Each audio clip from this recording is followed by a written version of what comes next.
گرامینا کی مرچ رگے باہر خوشبو اڑا اڑا کے۔ الحمد للہ وحدہ لا شریک لہ والصلاة والسلام علی من لا نبی بعدہ وعلی آلہ واصحابہ اجمعین، اما بعد۔ رمضان المبارک کا مقدس مہینہ آنے والا ہے، اور یہ مہینہ ہر سال اپنے ساتھ بے شمار انعامات اور بے شمار فضائل لے کر کے آتا ہے، جو کہ اللہ تبارک و تعالیٰ کا امت محمدیہ پر بہت بڑا احسان اور فضل ہے کہ اللہ نے ہمیں یہ مہینہ عنایت فرمایا ہے۔ تو رمضان کے تعلق سے کچھ باتیں عرض کرنی ہیں۔ سب سے پہلی بات، رمضان کا جو لفظ ہے یہ رمضن سے نکلا ہے،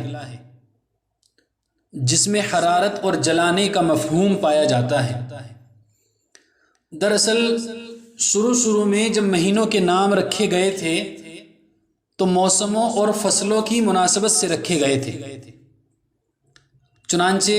جب شعبان کے بعد والے مہینے کا نام رکھنے کا نمبر آیا تو وہ سخت گرمی اور حرارت کا زمانہ تھا، لہٰذا اس مناسبت سے اس کا نام رمضان رکھ دیا گیا، یعنی گرمی اور حرارت والا مہینہ۔ لفظ رمضان کا لغوی اور ظاہری معنی اگرچہ جلانا ہے، ولیکن اس کے روزوں کی معنوی تاثیر گناہوں کو جلانا ہے۔ اسی وجہ سے حضرت عبداللہ بن عمر رضی اللہ عنہما نے رمضان میں روزے فرض ہونے کی یہ وجہ بیان فرمائی ہے کہ رمضان کے روزے گناہوں کو جلا کر خاکستر کر دیتے ہیں، اور حضرت انس، حضرت عائشہ رضی اللہ عنہما نے بھی یہی وجہ بیان فرمائی ہے کہ رمضان جو آتا ہے اور انسان ایمان والے بندے رمضان میں روزے رکھتے ہیں تو ان روزوں کی وجہ سے گناہ جل کر خاکستر ہو جاتے ہیں۔ اور تفسیر مظہری میں ہے انما سمی رمضان لأن رمضان یرمز الذنوب، یعنی اس ماہ مبارک کا نام رمضان اس لیے رکھا گیا ہے کہ وہ گناہوں کو جلا دیتا ہے۔ چنانچہ روزہ رکھنے سے 1 سال کے گناہ بھی جل جاتے ہیں، اور نفس امارہ بھی مزمحل ہو جاتا ہے، نیز شہوت بطن اور شہوت فرج پر بھی کنٹرول ہو جاتا ہے، اور یہ دونوں ہی معاصی کے بڑے ذرائع ہیں، اور آئندہ کے لیے گناہوں سے بچنے کی صلاحیت بھی پیدا ہو جاتی ہے، جو کہ روزے کا اصل مقصد ہے، کیونکہ روزے کا مقصد ہی یہ ہے کہ انسان گناہوں سے بچ جائے، انسان گناہوں سے دور ہو جائے، جس کو اللہ نے فرمایا ہے لعلکم تتقون۔ اور حدیث پاک کے اندر نبی پاک صلی اللہ علیہ وسلم کا مبارک ارشاد ہے من صام رمضان ایمانا و احتسابا غفر له ما تقدم من ذنبه، یعنی حضور فرماتے ہیں جو شخص ایمان و یقین اور اخلاص کے ساتھ ثواب کی نیت سے رمضان کا روزہ رکھتا ہے، اس کے پچھلے گناہ یعنی صغیرہ گناہ معاف کر دیے جاتے ہیں۔ تو یہ جو مہینہ آتا ہے یہ گویا کہ ایمان والے بندوں کے لیے، بالخصوص ہم جیسے گناہ گاروں کے لیے، یہ ایک اللہ کی طرف سے تحفہ ہوتا ہے کہ اس کے اندر ہم عبادت کے ذریعے سے، اللہ تبارک و تعالیٰ کی یاد کے ذریعے سے اپنے گناہوں کو ختم کرا سکتے ہیں، اور تھوڑی سی عبادت کے ذریعے سے ہم اپنے نامہ اعمال کے اندر بہت ساری عبادت جمع کر سکتے ہیں۔ پھر قرآن و احادیث میں رمضان اور روزہ دونوں کی اہمیت و فضائل اور خصوصیت کو بیان کیا گیا ہے۔ اس مہینے کی اعلیٰ فضیلت اور اعلیٰ خصوصیت یہ ہے کہ اللہ تبارک و تعالیٰ نے اپنی وحی اور آسمانی کتابیں نازل کرنے کے لیے اس ماہ مقدس کو منتخب کیا ہے۔ چنانچہ قرآن کریم بھی اسی ماہ میں نازل ہوا،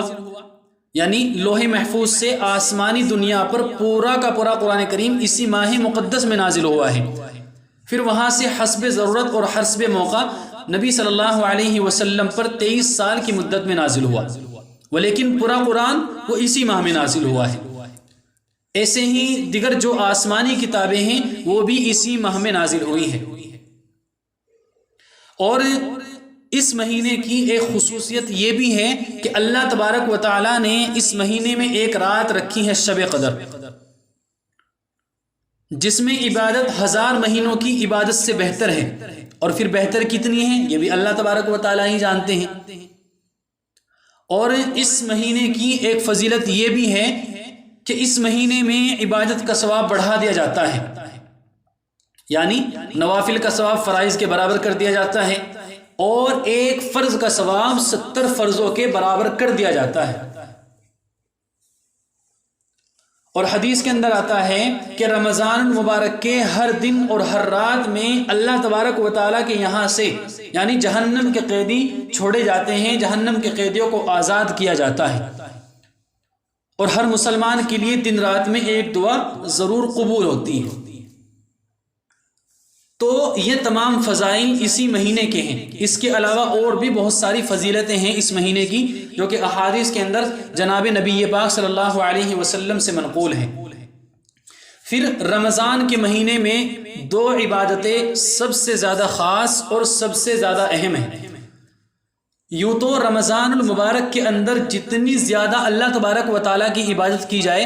جتنا زیادہ وقت اللہ تبارک و تعالیٰ کی یاد میں گزارا جائے، اتنا ہی زیادہ بہتر ہے۔ ولیکن 2 عبادتیں ایسی ہیں جو خاص رمضان سے تعلق رکھتی ہیں۔ نمبر 1 دن میں روزہ رکھنا، اور نمبر 2 رات میں تراویح پڑھنا۔ یہ 2 عبادتیں رمضان سے تعلق رکھنے والی ہیں۔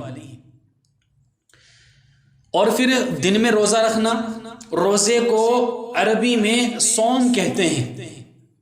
اور صوم کا لغوی مطلب ہوتا ہے مطلقاً کسی بھی چیز سے رکنا اور کسی بھی چیز سے بچنا، جیسا کہ عربی میں صمتن یعنی خاموش رہنے کو بھی صوم کہہ دیتے ہیں۔ اور حق تعالی شانہ نے حضرت مریم علیہ السلام سے فرمایا تھا فقولی انی نذرت للرحمن صوما، یعنی لوگوں سے کہنا کہ میں نے رحمان کے لیے خاموش رہنے کی نظر مانی ہے۔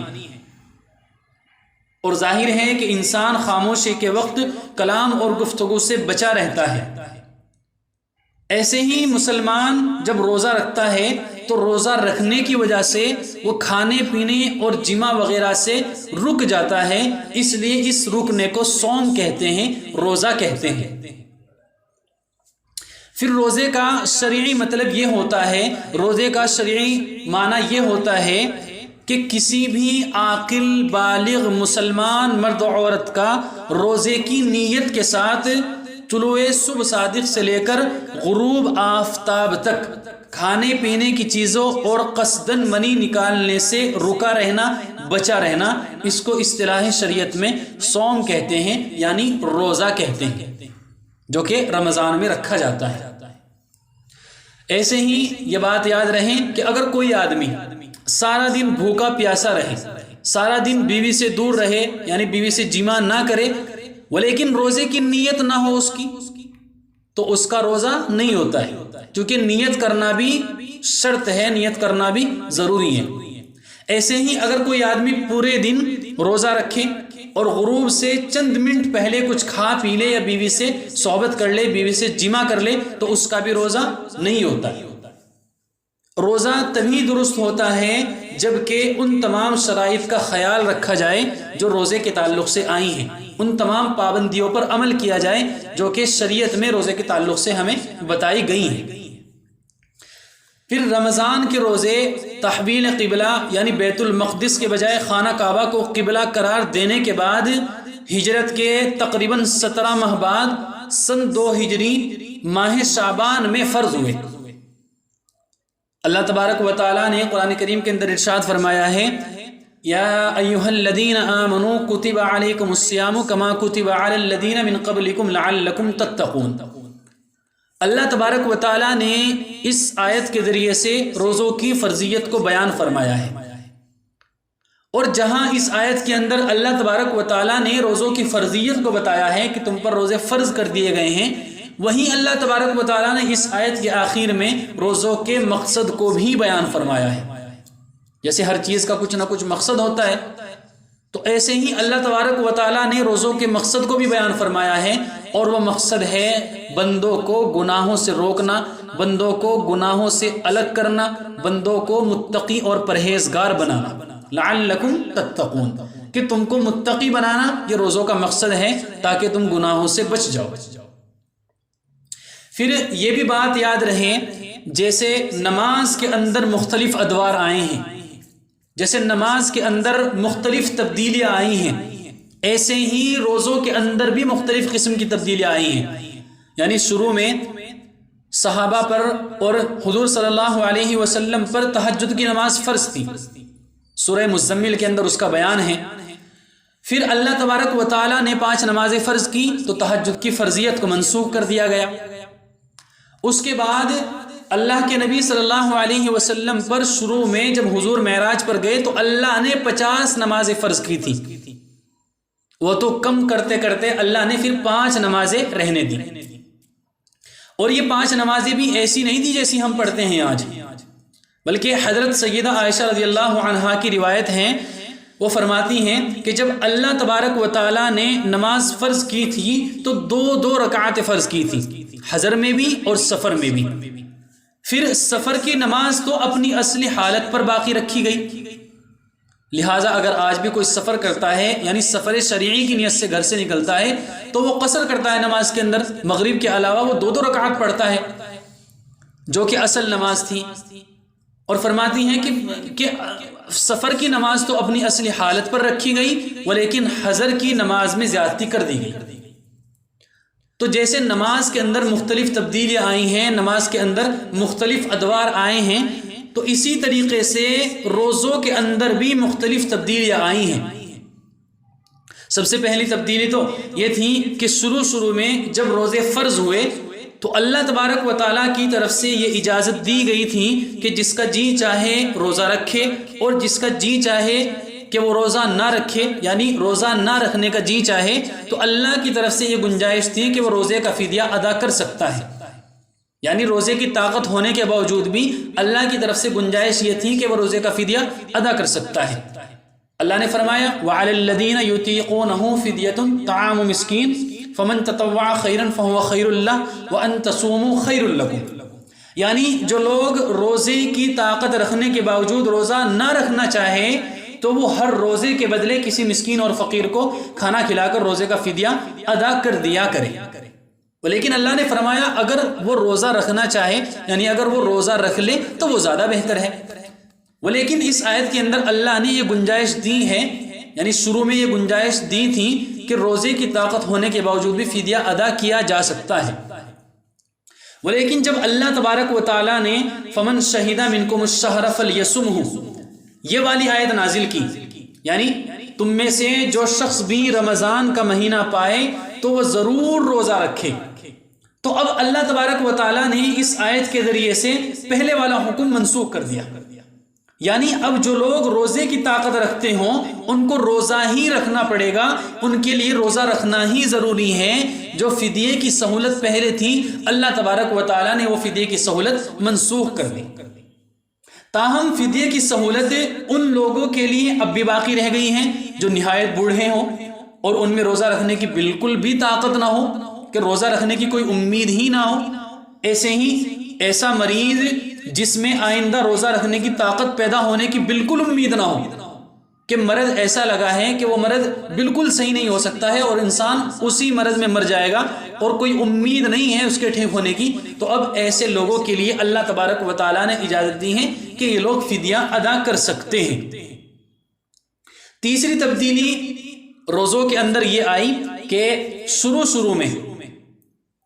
افطار کے بعد کھانے پینے اور جماع کی اجازت اس وقت تک تھی جب تک کہ عشاء کی نماز نہ پڑھ لیں یا سو نہ جائے۔ جیسے آج ہم روزہ رکھتے ہیں، شروع میں ویسا روزہ رکھنے کی اجازت نہیں تھی، یعنی شروع میں ویسا روزہ نہیں تھا، بلکہ کھانے پینے کی اور بیوی سے جماع کرنے کی اجازت اس وقت تک تھی جب تک کہ انسان عشاء کی نماز نہ پڑھ لے یا کچھ کھا پی نہ لے۔ عشاء کی نماز پڑھ لینے کے بعد یا سو جانے کے بعد دوسرے دن کا روزہ شروع ہو جاتا تھا، اس کے بعد کھانا پینا، بیوی سے جمع کرنا، یہ تینوں باتیں حرام تھیں۔ کھانے پینے کی اجازت اور بیوی سے صحبت کرنے کی اجازت صرف عشاء کی نماز پڑھ لینے تک تھی، یا جب تک انسان سو نہ جائے۔ عشاء کی نماز پڑھ لینے کے بعد اور سو کر اٹھنے کے بعد کھانا پینا اور بیوی سے جمع کرنا یہ حرام تھا اس وقت، شروع میں جب روزہ فرض ہوا۔ اور یہ حکم صحابہ پر بڑا مشکل گزرا، حتیٰ کہ آتا ہے کہ بعض صحابہ نے عشاء کی نماز کے بعد یا بیدار ہو جانے کے بعد اپنی بیوی سے غلطی سے صحبت کر لی۔ حضرت عمر فاروق رضی اللہ تعالیٰ عنہ کے بارے میں آتا ہے کہ عشاء کے بعد انہوں نے بھی اپنی بیوی سے غلطی سے صحبت کر لی تھی۔ اسی طرح حضرت کعب بن مالک رضی اللہ عنہ وغیرہ سے بھی ایسی ہی غلطی سرزد ہو گئی۔ اور بخاری شریف کے اندر ایک واقعہ ہے، حضرت برا رضی اللہ عنہ سے مروی ہے کہ حضرت قیس بن سرمہ رضی اللہ تعالی عنہ یہ محنت مزدوری کرنے والے تھے، کھیتی باڑی کرنے والے تھے۔ تو اب یہ کام کرنے کے بعد جب شام کے وقت اپنے گھر آئے تو بیوی سے کہا کہ کھانا لائیے۔ بیوی نے کہا کہ اس وقت کھانا تیار نہیں ہے اور کچھ وقت لگے گا، آپ ذرا انتظار کیجیے۔ تو حضرت قیس چونکہ پورے دن کے تھکے ماندے تھے، پورے دن کام کر کے آئے تھے، تو ان کو فوراً نیند آ گئی۔ اب وہ پڑھ کر سو گئے۔ سونے کے بعد جب وہ بیدار ہوئے تو اب اس کے بعد ان کا دوسرے دن کا روزہ شروع ہو چکا تھا،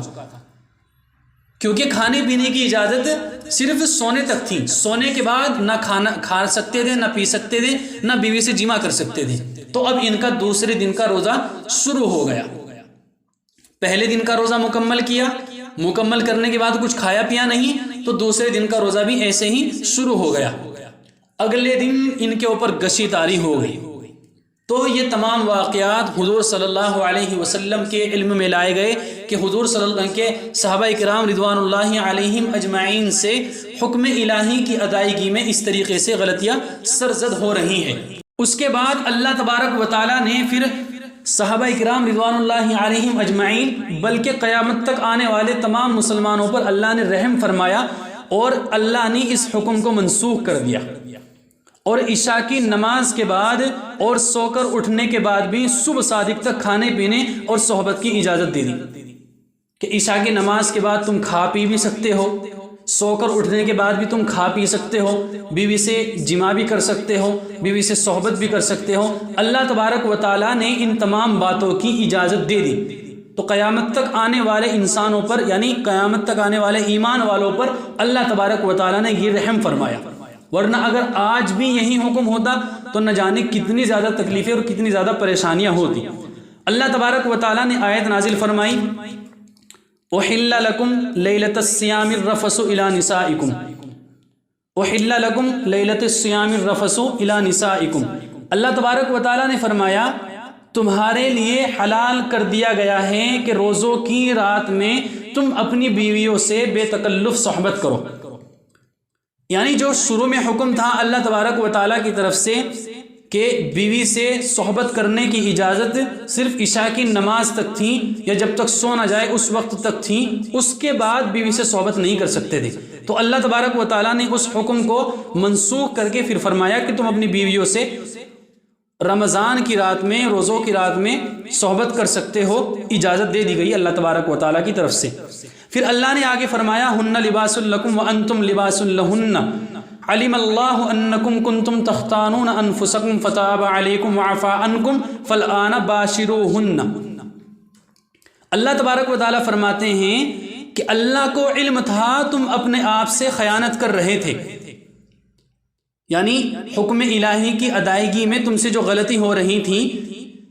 کہ اللہ نے اجازت دی تھی کہ صحبت یا کھانا پینا اس وقت تک رکھنا ہے جب تک کہ عشاء کی نماز نہ پڑھ لی جائے، یا یہ کہ تم سو نہ جاؤ، سونے کے بعد عشاء کی نماز پڑھ لینے کے بعد بیوی سے جمع نہیں کرنا ہے، کھانا پینا نہیں ہے۔ تو اس حکم الہی میں جو تم سے غلطی ہو رہی تھی، جو تم سے کوتاہی ہو رہی تھی، اللہ تبارک و تعالیٰ کو اس کا علم تھا، پھر اس نے تم پر عنایت کی اور تمہاری غلطی معاف فرما دی۔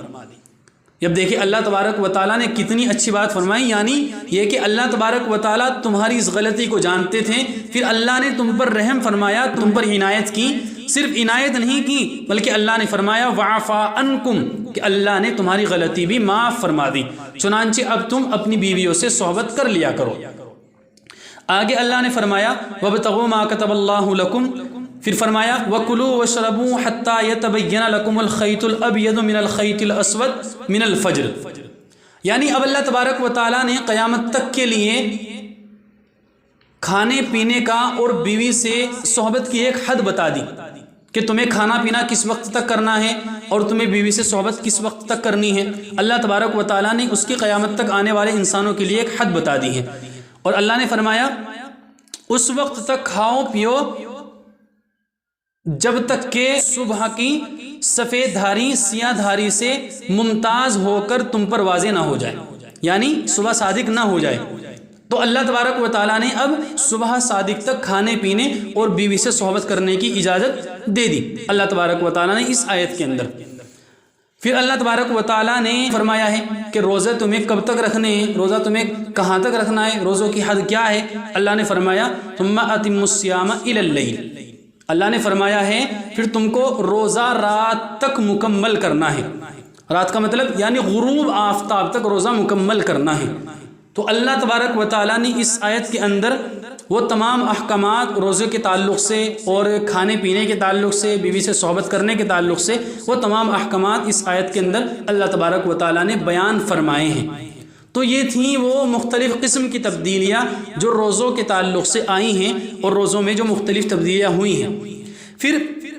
احادیث کے اندر روزوں کی بہت بڑی فضیلت آئی ہے،